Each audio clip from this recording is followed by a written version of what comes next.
What's going on, guys? Welcome back to Nick J. Francis channel. Just finished watching the Arsenal game, Arsenal 2, West Ham 1 at the London Stadium as well. And I have to say, scrappy performance and scrappy goals, but in a way, these types of wins excite me almost a little bit more than when we blow teams away, which we haven't done for some time. But I mean, getting 3 against United, getting 4 against Chelsea, having 2-goal margins. And sometimes these games like today are really the games that give you confidence for top 4, because we're seeing Tottenham playing really well, the free flowing, free scoring, etc. But when times get tough, can they dig out a result? You know, it's what Man United used to be able to do, not so much anymore. But when things were going tough, they used to win games. They could play badly and win games. And that's something that Arsenal have always lacked. We could, on any given day, we could go out there. If we go out and we smash a team 3-4, 5-0, it doesn't make me feel super confident, because I don't believe we're going to go and do that the following week, or the next game and the next game and the next game. So you need sometimes where you're smashing teams and blowing them away and playing good football, but sometimes you need to be in a situation where you're not playing the best football, but you're able to get a win. You're able to grind out a little bit of a win for yourself as well, and that's what it was today.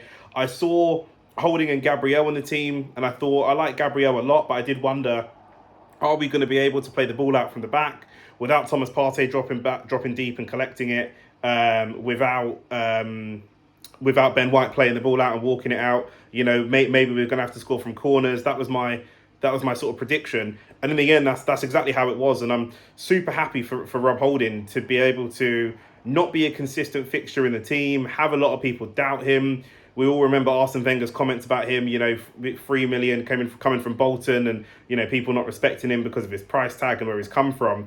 I'm a big fan of Rob Holding. I know that he might not be the expansive football type like a John Stones or, some of the other, real ball-playing centre-backs, but I think he's class, and certainly in terms of coming off the bench and just in terms of always being ready. He makes mistakes. Everyone makes mistakes, but when we call upon him in a tough moment, he's always there to do a job and to give his best. He reminds me a bit of a Nacho Monreal, who's a player that we all love, and just solid for giving 7s and 8s, or consistent 7s, and maybe doesn't have some of the flary stuff that the better fullbacks have, but is always going to give you a solid 7. And that's what I look at in Rob Holding, someone that you can really rely on. And then for him to cut, so I was nervous, but I wanted him to do well, and then he comes on.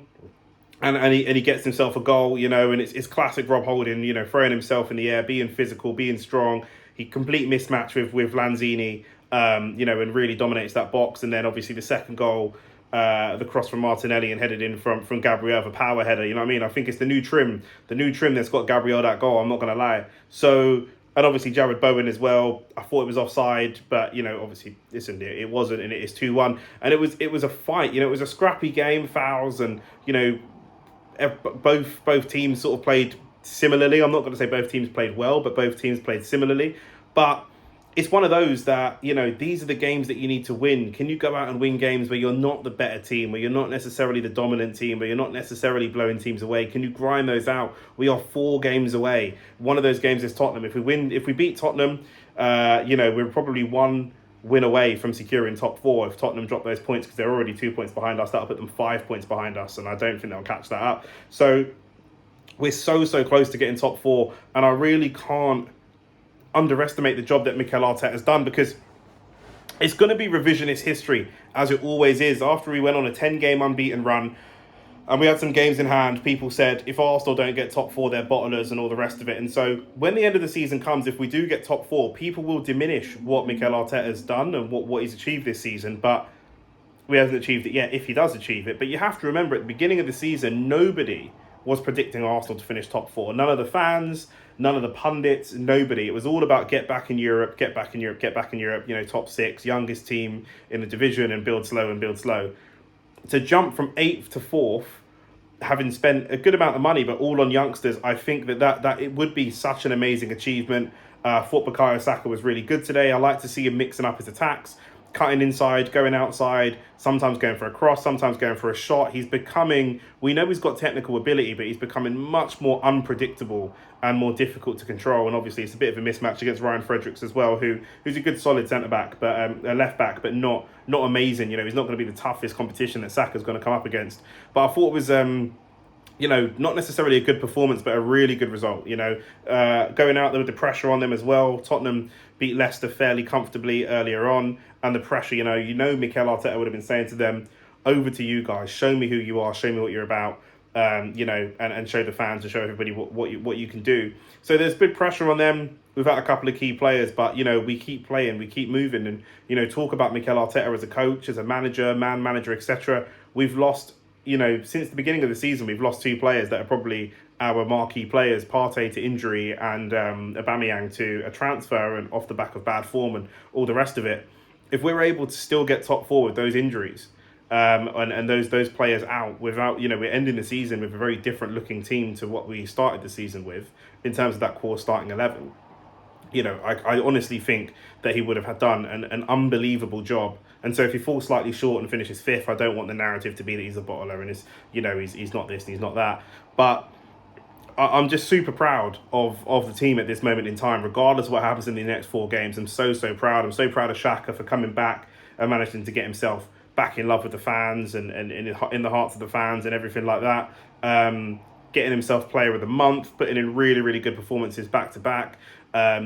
All of these types of stuff, Gabriel Martinelli getting back involved with assists. We know he's always looking for goal. He's always looking to go forward. That's what makes him so exciting. And it's just an exciting, like I say, for Tottenham, blowing Leicester away with a game that should have been 3-4-0. And it looked easy for them, and us scraping by West Ham 2-1. I still feel really confident and comfortable with where we're at as a team. We know the stories already. We know we need a couple of players, a striker, a centre mid. Looking at the players that are on loan, does Saliba come back into this team? Does Reece Nelson have a future in this team? I don't think we're that far, but it's just so exciting and so positive to see, and such a good vibe around the club at the moment that we haven't had for a long time.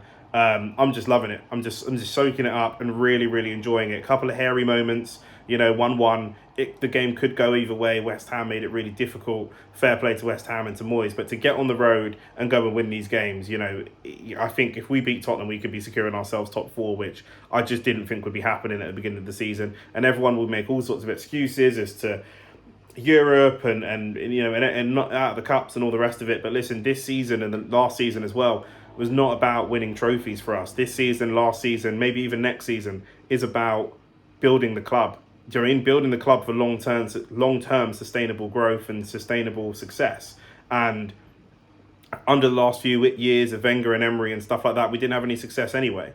So, we might as well take a couple of years to step back and rebuild. That's what Liverpool did with Klopp. That's what maybe United are going to look at doing with Ten Hag when he comes in.